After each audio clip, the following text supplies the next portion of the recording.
Agama memang mendatangkan ketenangan, tapi agama bukan penenang, bukan narkoba, bukan candu. Orang yang melawan hawa nafsunya untuk menjalankan agama, nama perbuatannya jihad, orangnya mujahid. Apa kata Allah?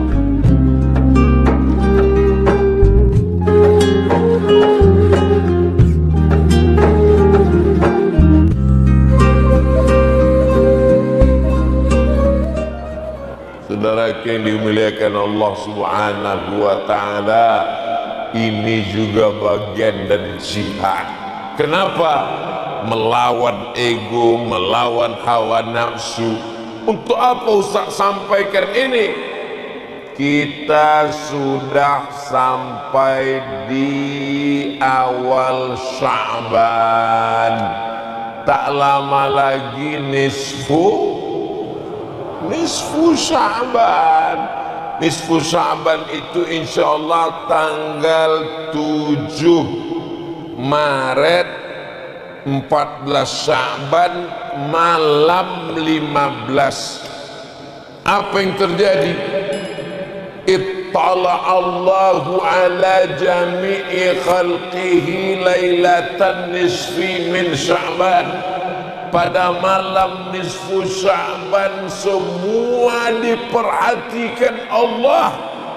Oh, kalau begitu di malam lain Allah tak memperhatikan? Allah Maha memperhatikan. Tapi khusus di malam nisfu Sya'ban ada perhatian khusus. Fayaghfiru li jami'i khalqihi. Allah mengampunkan semua makhluknya yang berdosa pada malam nisfu Sya'ban, illa kecuali dua orang. Yang pertama, musyrik, orang yang mempersekutukan Allah, orang yang masih kedukun, orang yang masih minta mantra macam-macam, orang yang masih menyembah pada berhala.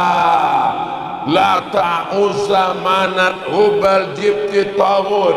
Apa yang kau sembah? Pokok kayu, batu, lembu, hantu. Sedangkan kita insyaallah tak ada lagi orang Pontianak yang syirik, karena kita bertauhid la ilaha illallah. Maka amal kita malam nisfu Sya'ban diterima dan diampunkan Allah dosa kita insyaallah. Tapi ada satu lagi yang mengkhawatirkan tak diampunkan dosanya malam nisfu Sya'ban. Siapa dia? Musyahin.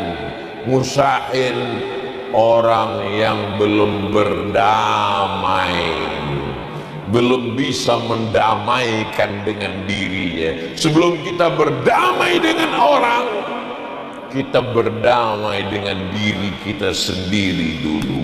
Berdua dia berkecamuk di dalam.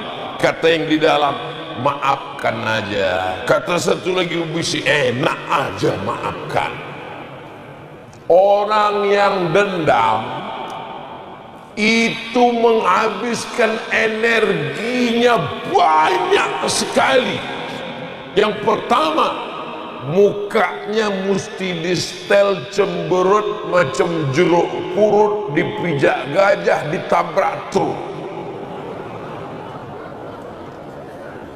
Sedangkan umat Islam dianjurkan tabassumika fi wajhi akhika shadaqah. Senyummu ke wajah saudaramu adalah sedekah. Ternyata setelah diteliti oleh para pakar-pakar, dokter-dokter, untuk membuat wajah senyum cerah dengan mengkerutkan wajah, itu mengkerutkan, mencemberutkan wajah memerlukan energi yang lebih besar. Bayangkan kalau punya musuh 4, depan, belakang, kanan, kiri, cemberut, mengkerut, bekerut, hancurlah muka itu.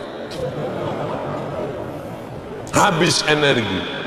Tapi kita diajarkan untuk memaafkan. Pak Haji, anak Pak Haji dibonceng orang pakai rok pendek, kenapa Pak Haji tak marah? Udah saya maafkan. Itu bukan maaf, itu bodoh. Islam ini tidak menghilangkan marah. Islam ini bukan membuat kita menjadi bodoh. Islam ini menempatkan marah pada tempatnya. Pada saatnya kita marah. Laki-laki punya adik perempuan dibonceng orang tak mahram. Kenapa tiba-tiba Ustaz ingat ini? Ini hari Sabtu. Nanti malam Ahad, anak lajang ini udah mulai servis.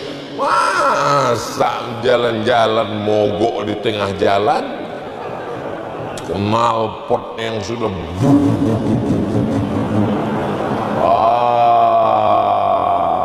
maka bapak-bapak, abang-abang, pakcik-pakcik, kalau sampai anakmu, cucumu, keponakanmu keluar rumah nanti malam, dayus la yadkhulul jannata dayus, tak masuk surga dayus. Wa mad dayus ya Rasulullah? Siapa dayus itu? Alladzi la yagharu ala maharimihi, orang yang tak ada rasa cemburunya.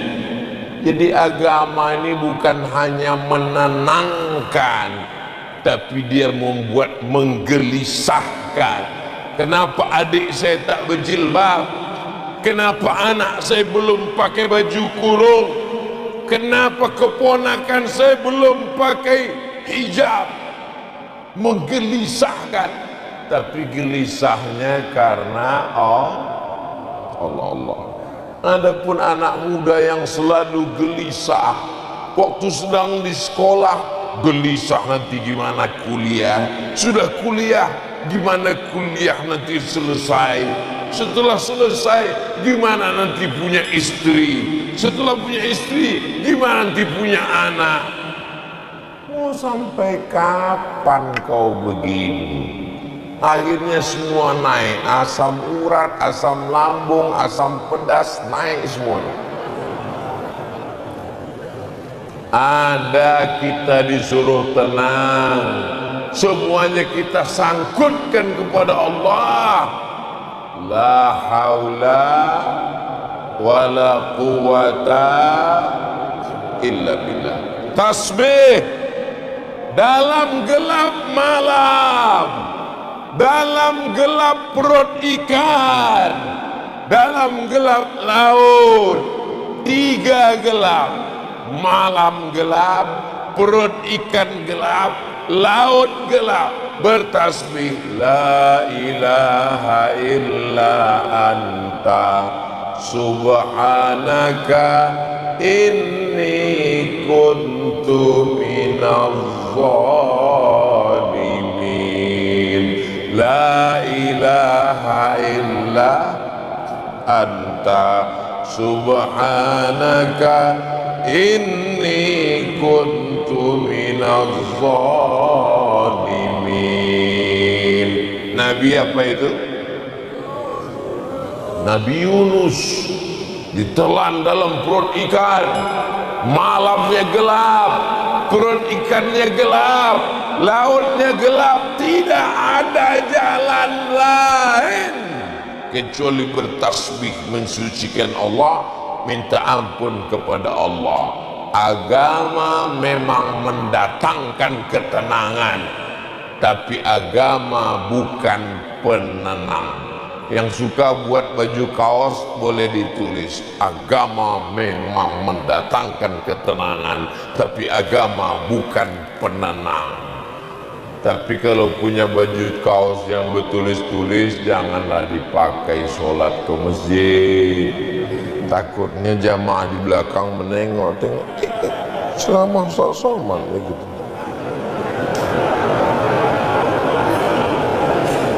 Tengoklah orang Pontianak bajunya ada yang polos putih, ada yang polos hitam. Oh, kalau begitu kami yang baju hitam ni tak sunnah Pak Ustaz. Lebih baik pakai baju hitam hatinya putih daripada pakai baju putih hatinya hitam. Betul? Itu untuk menyenangkan anak muda yang baju hitamnya aja.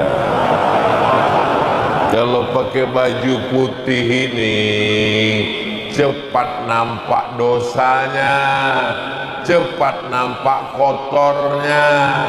Makanya yang sudah taubat, yang sudah hijrah, yang sudah berpindah jalan ke jalan Allah, biasanya salah-salah sikit langsung ditegur orang. Kenapa? Karena bajunya putih. Sikit aja kena kopi percikan langsung nampak. Tapi kalau pakai baju hitam kita tak nampak kotornya. Cuman kawan di sebelah pingsan. Saudara yang dimuliakan Allah Subhanahu wa taala, agama memang mendatangkan ketenangan, tapi agama bukan penenang, bukan narkoba, bukan candu. Orang yang melawan hawa nafsunya untuk menjalankan agama, nama perbuatannya jihad, orangnya mujahid. Apa kata Allah? Faddalallahu mujahidina 'alal qa'idina darajah. Faddalallahu mujahidina 'alal qa'idina ajran 'azima. Allah melebihkan orang yang berjihad dibandingkan orang yang duduk-duduk, ajran azima, dengan pahala yang berlipat ganda amat sangat besar. Kenapa Ustaz menengok ke atas? Itu tulisannya di atas. Tuh. Faddalallahu al-mujahidina 'alal qa'idina ajran 'azima. Oh, itu bacaannya Pak Ustaz. Iya. Aku udah 10 tahun sholat di sini, tak tahu aku itu bacaannya Pak Ustaz. Tak apa-apa, tak salah. Saudara yang dimuliakan Allah SWT, dalam ayat lain, Faddalallahul mujahidina bi amwalihim wa anfusihim. Allah melebihkan. Itu dia.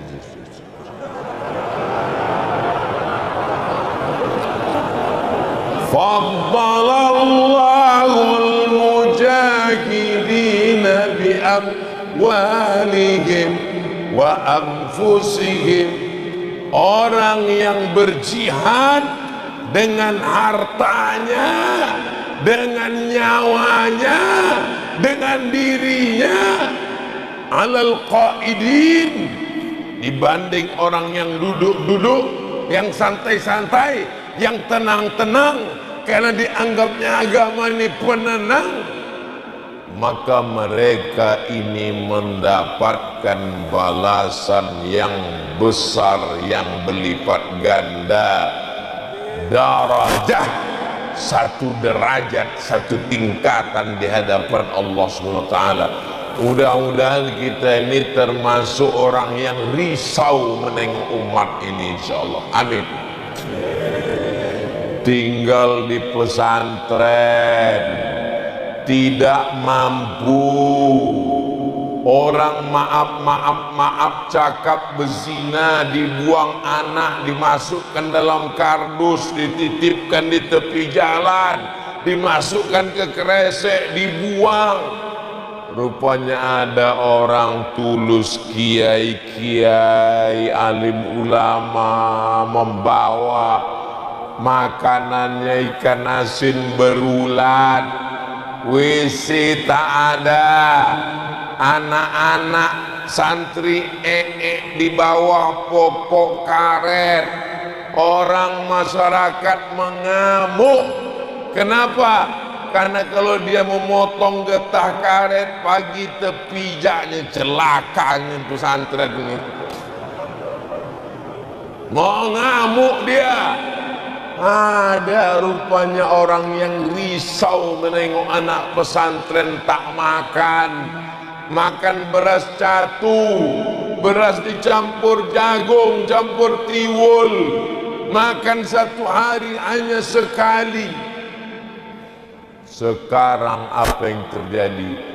600.000 santri di Indonesia dapat makan gratis bantuan tiap bulan beras. Allahu Akbar.